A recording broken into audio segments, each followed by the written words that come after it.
emotionalism that can be a harbinger of fascism. Humanistic natural history comes in two basic lineages. I call them Franciscan and Galilean in the light of my earlier discussion.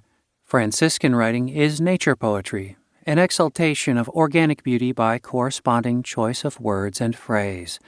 Its lineage runs from St. Francis to Thoreau on Walden Pond, W. H. Hudson on the English Downs, to Lorne Isley in our generation. Galilean composition delights in nature's intellectual puzzles and our quest for explanation and understanding. Galileans do not deny the visceral beauty, but take greater delight in the joy of causal comprehension and its powerful theme of unification. The Galilean or rationalist lineage has roots more ancient than its eponym, from Aristotle dissecting squid to Galileo reversing the heavens, to T.H. Huxley inverting our natural place, to P.B. Medawar dissecting the follies of our generation.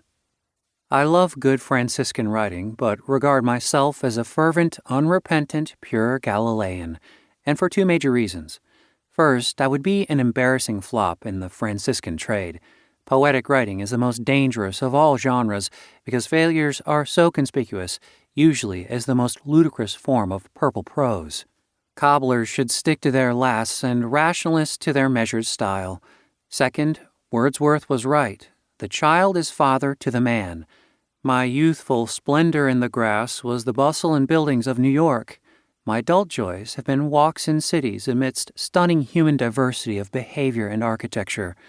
From the Quirinal to the Piazza Navona at dusk, from the Georgian New Town to the medieval Old Town of Edinburgh at dawn, more than excursions in the woods. I am not insensible to natural beauty, but my emotional joys center on the improbable, yet sometimes wondrous works of that tiny and accidental evolutionary twig called Homo sapiens.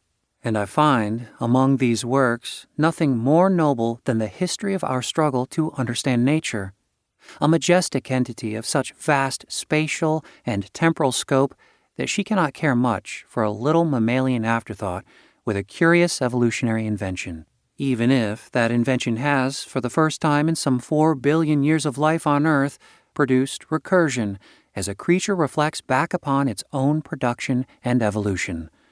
Thus, I love nature primarily for the puzzles and intellectual delights that she offers to the first organ capable of such curious contemplation. Franciscans may seek a poetic oneness with nature, but we Galilean rationalists have a program of unification as well. Nature made mind, and mind now returns the favor by trying to comprehend the source of production. This is the 5th volume of collected essays from my monthly series, This View of Life, now approaching 200 items over 18 years in Natural History magazine.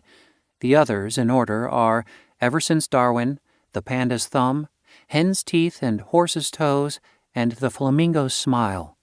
The themes may be familiar, with a good dollop of novelty, I trust, but the items are mostly new, and God has never left his dwelling place in the details. Against a potential charge of redundancy, may I advance the immodest assertion that this volume is the best of the 5. I think that I've become a better writer by monthly practice.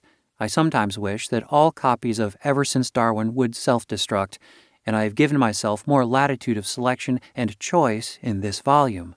The previous 4 volumes discarded only a turkey or two and then published all available items in 3 years of essays.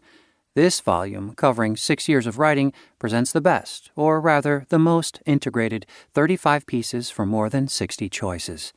These essays, while centering on the enduring themes of evolution and the innumerable instructive oddities of nature, frogs that use their stomachs as brood pouches, the gigantic eggs of kiwis, an ant with a single chromosome, also record the specific passage of 6 years since the 4th volume. I have marked the successful completion of a 60-year battle against creationism since the Scopes trial of 1925 in our resounding Supreme Court victory of 1987, the bicentennial of the French Revolution, in an essay on Lavoisier, most prominent scientific victim of the Reign of Terror, and the magnificent completion of our greatest technical triumph in Voyager's flyby and photography.